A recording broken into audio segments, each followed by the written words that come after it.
जय जोहार, नमस्कार, सुप्रभात संगवारी हो। स्वागत है आप सभी का दैनिक छत्तीसगढ़ चैनल पर। दोस्तों, छत्तीसगढ़ प्रदेश की आज की जो भी महत्वपूर्ण खबरें निकल कर आ रही है, एक एक करके सभी महत्वपूर्ण बड़ी खबरों के बारे में हम आपको विस्तार से बताने वाले हैं। सबसे पहली बड़ी खबर आ रही है जहां पर छत्तीसगढ़ में कोरोना से बेसहारा बच्चों को स्कूली शिक्षा निःशुल्क, हर महीने छात्रवृत्ति भी सरकार देने वाली है। खबर आ रही है कोरोना की वजह से माता पिता अथवा परिवार के कमाऊ सदस्यों को गंवा चुके बच्चों के लिए छत्तीसगढ़ सरकार एक महतारी दुलार योजना लेकर के आई है। इसकी अधिसूचना जारी कर दी गई है राजपत्र के माध्यम से। यह योजना शैक्षणिक सत्र 2021-22 से शुरू हो रही है। इसके तहत सरकार ऐसे बच्चों को 12वीं तक की स्कूली शिक्षा निःशुल्क देगी। वहीं हर महीने एक छात्रवृत्ति निश्चित तौर पर मिलने वाली है और योजना के मुताबिक इस योजना की पात्रता में आने वाले बच्चों को प्रदेश के शासकीय स्कूलों में निःशुल्क शिक्षा उपलब्ध कराई जाएगी।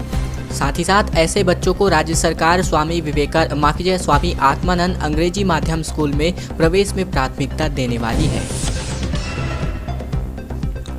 और अब चलिए छत्तीसगढ़ में लॉकडाउन की स्थिति के बारे में चर्चा करें, जहां पर आपको बता दें कि जो है सूरजपुर जिले में जिला प्रशासन ने जिले में 10 जून तक के लिए लॉकडाउन को बढ़ा दिया है। केवल मोहल्लों में किराने की दुकानें खोलने की अनुमति दी गई है। इसके अलावा बात करें अब जांजगीर चांपा जिले की, जहां पर कोरोना के मामलों में लगातार कमी को देखते हुए 1 जून से यानी कि आज से जांजगीर जिला अनलॉक होने वाला है। वही खबर आ रही है 1 जून से ही यहाँ पर अनलॉक जो है प्रदेश का यह जिला होगा जो कि बीजापुर है। कोरोना संक्रमण के कम होते आंकड़े के बीच बीजापुर जिले को 1 जून यानी कि आज से अनलॉक किया जा रहा है। वहीं यहाँ पर खबर आ रही है जहां पर अब जो है 5 जून की रात 12 बजे तक जो है लॉकडाउन रहने वाला है, वो है रायगढ़ जिला। जी हाँ, इसके अलावा आपको बता दें कि बड़ी खबर ये भी है कि छत्तीसगढ़ में 30 जून तक जो है लॉकडाउन जारी रहेगा। प्रदेश के रायपुर में जो है कोरोना संक्रमण के कम होने के बाद भी केंद्र सरकार की गाइडलाइन के अनुसार 30 जून तक कंप्लीट लॉकडाउन रहने वाला है। बाकी जगह प्रदेश के अधिकांश जिलों में लॉकडाउन खत्म हो गया है, लेकिन आगे नई गाइडलाइन और नई तारीखें जो है जारी होने वाली है। वही कांकेर में भी अब 15 जून तक नाइट कर्फ्यू रहेगा। इसके अलावा लॉकडाउन को अब खत्म किया जा रहा है।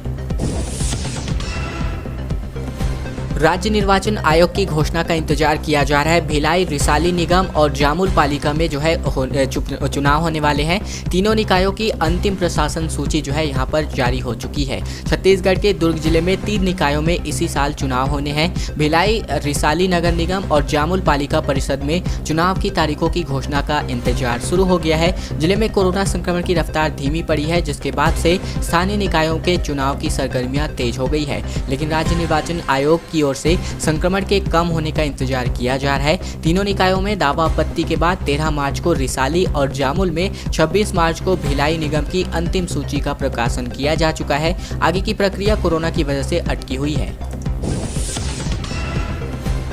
और अब बात कर लेते हैं सिलगेर में बढ़ते हुए लगातार सिरगर्मी के बारे में। नक्सलियों का 5 जून को छत्तीसगढ़ और गढ़चिरौली बंद का आह्वान किया गया है।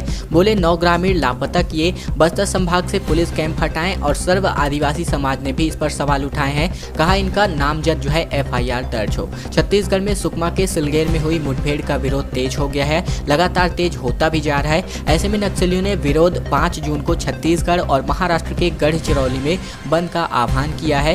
नक्सलियों ने आरोप लगाया है कि पुलिस ने 9 ग्रामीणों को लापता कर दिया। साथ ही लोगों से इसके खिलाफ प्रदर्शन करने और बस्तर संभाग से पुलिस कैंप हटाने की मांग की। वहीं सर्व आदिवासी समाज ने भी मुठभेड़ पर सवाल उठाए हैं। कहा है कि पुलिस पर जो है नामजद FIR दर्ज की जाए।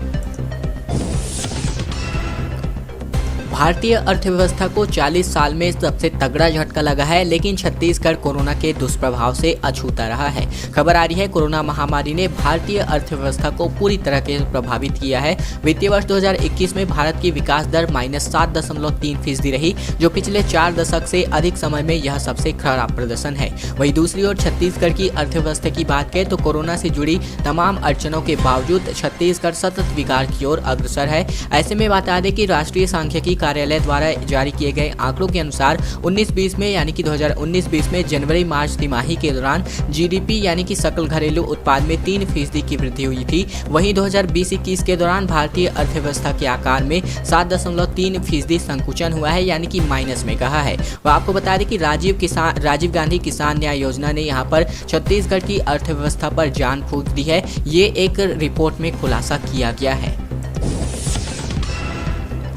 कोरोना से लड़ाई में योग को भी हथियार जो है छत्तीसगढ़ सरकार बनाने जा रही है। छत्तीसगढ़ योग सेवा आयोग जो है रोजाना योगा की क्लास चलाने जा रही है। सीएम बघेल इसके लिए वर्चुअली शुभारंभ कर दिए हैं। बता दें कि कोरोना के खिलाफ लड़ाई की स्थिति में सरकार योग को भी एक और औजार बनाने की तैयारी में है। इसके लिए छत्तीसगढ़ योग आयोग वर्चुअल योगाभ्यास और परामर्श कार्यक्रम लेकर के आया है। मुख्यमंत्री बघेल इसका वर्चुअली रूप से आगाज कर चुके हैं। ऐसे में लॉकडाउन से पहले योग आयोग रायपुर के कलेक्ट्रेट गार्डन में बुजुर्गों के लिए योग कक्षाएं जो है चलाता रहा है।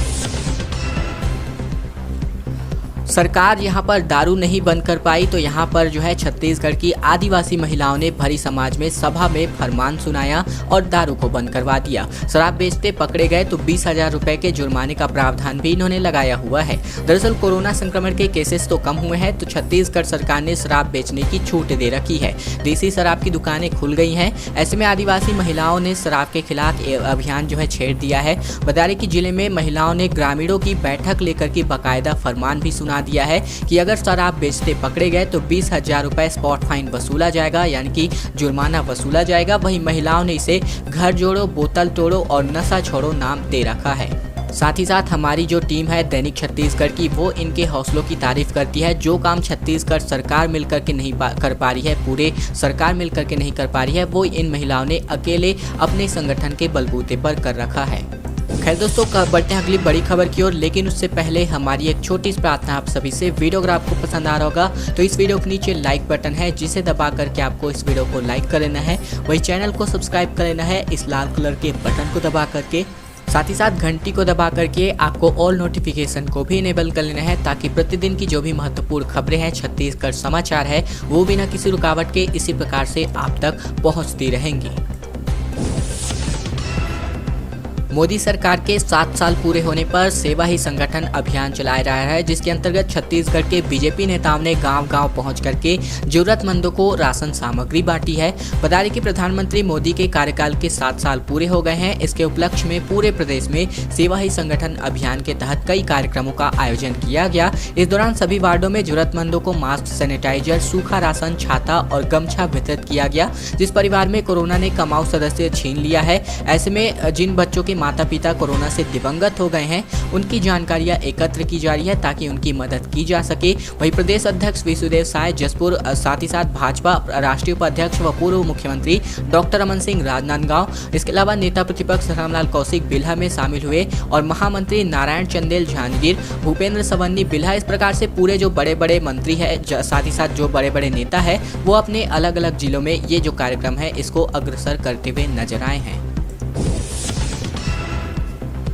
एक बार फिर से आज से जो है मेमू स्पेशल यात्री स्पेशल ट्रेन की जो अनलॉक सेवा है वो होने वाली है। रेलवे ने बड़ा फैसला किया है। कोरोना संक्रमण के चलते देश के कई राज्यों में लॉकडाउन लगा था, जिसके चलते लोग अपने घरों में कैद हो गए थे।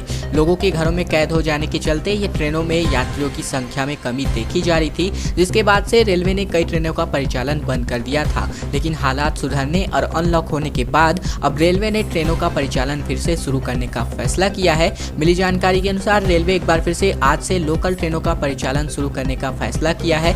बताया गया है कि आज से प्रदेश में मेमू स्पेशल या फिर यात्री स्पेशल ट्रेनों का परिचालन शुरू किया जाएगा।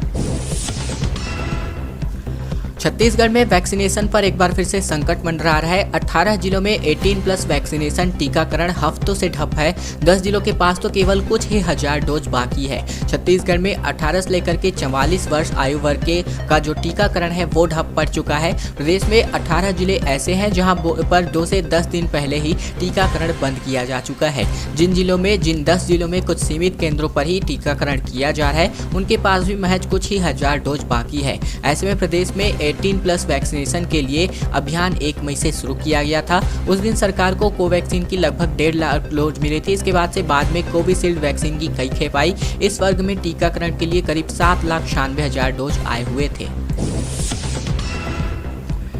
एक बार फिर से जो है कल तक जो है धान की नीलामी होने वाली है, पर दर जो है सरकार कम नहीं करने वाली है। मंत्रिमंडलीय उप समिति ने सरप्लस यानी कि अतिशेष धान की 31 मई तक नीलामी करने और समितियों में उपलब्ध धान को जल्द से जल्द संग्रहण केंद्रों में परिवहन कर तेजी से कस्टम मिलिंग कराने पर जोर दिया था। बैठक में अतिशेष धान की नीलामी के लिए अब तय दर में कमी नहीं करने पर प्रस्ताव पारित किया गया। साथ ही उपलब्ध अतिशेष धान की कस्टम मिलिंग के बाद चावल का निष्पादन किस तरह से हो सके इस संबंध में विचार विमर्श किया गया। वहीं खाद्य मंत्री अमरजीत भगत की अध्यक्षता में मंत्रिमंडलीय उप समिति की बैठक में मंत्री रविंद्र चौबे, मोहम्मद अकबर, प्रेमसाय सिंह टेकाम और उमेश पटेल शामिल हुए थे।